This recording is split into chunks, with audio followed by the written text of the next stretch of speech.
Chief of Defence Staff, General Anil Chauhan, has emphasized India's interest in space exploration, citing the Gaganyaan program as evidence. He acknowledges space as an expanding frontier, with India aspiring to contribute to its exploration. General Chauhan also discussed the evolving perception of space as a domain of warfare, drawing parallels with historical patterns of conflict. He underscores the significance of understanding and engaging with space as a strategic domain, highlighting its potential impact on traditional battlefields. Let's listen in to what he said. On the second edition of Indian Defence Space Symposium. I wish I was there at the USI for closer interaction, but my service commitments preclude my physical presence. Do excuse me for that. What I'll do is I'll talk for about a few minutes on how I visualize the role of space evolving in future warfare, and thereafter I'll touch upon where we are and where we need to go. Space is called as the final frontier. Space is infinite in its expanse, and it's also expanding. Like all other frontiers, it is difficult to define its edges very clearly. Mankind has a long way to go to unravel the mysteries of space. India wants to be part of that journey. This was evident when our Honorable Prime Minister Shri Narendra Modi introduced the cosmonauts under training to India and to the world. They are part of the Gaganyaan program, Indian space mission to demonstrate human space flight capability. Space is also referred to as emerging domain of warfare. I believe that is already an established domain of warfare.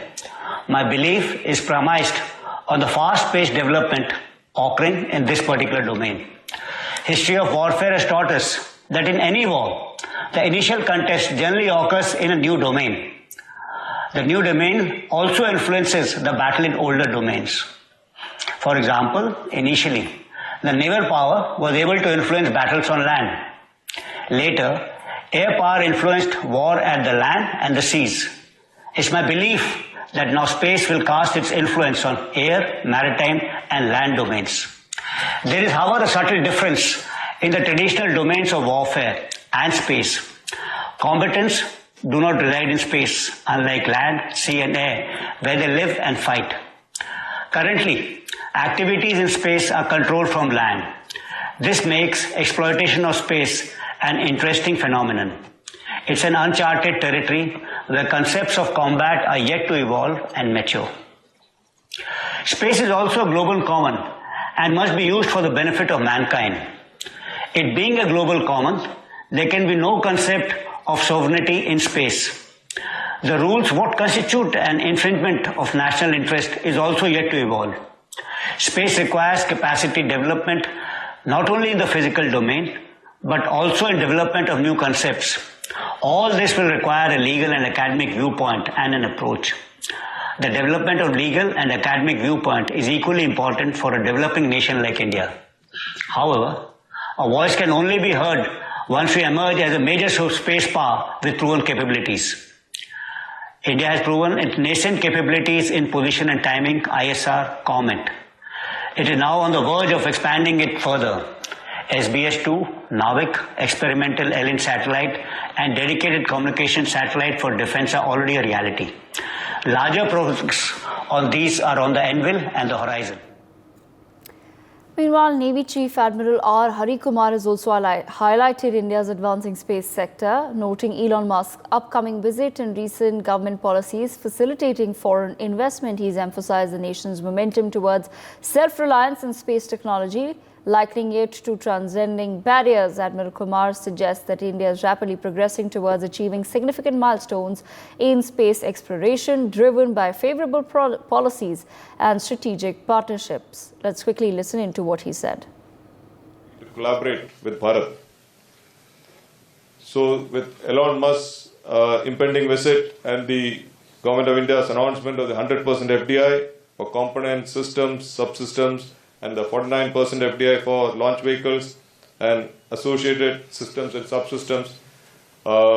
It isn't now rocket science to realize that Bharat traverses the Amrit Kal or space sector, is leading the charge at escape velocity, I would say.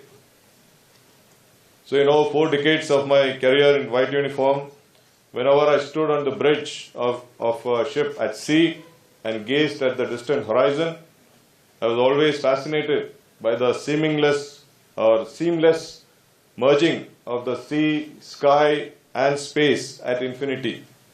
In fact, John Masefield captures the seafarer's fascination of the stars in these lines. And I quote him, "I must go down to the seas again, to the lonely sea and the sky, and all I ask is a tall ship and a star to steer her by." So since time immemorials, we seafarers have looked to the stars and celestial bodies to help traverse and navigate the vast oceanic spaces.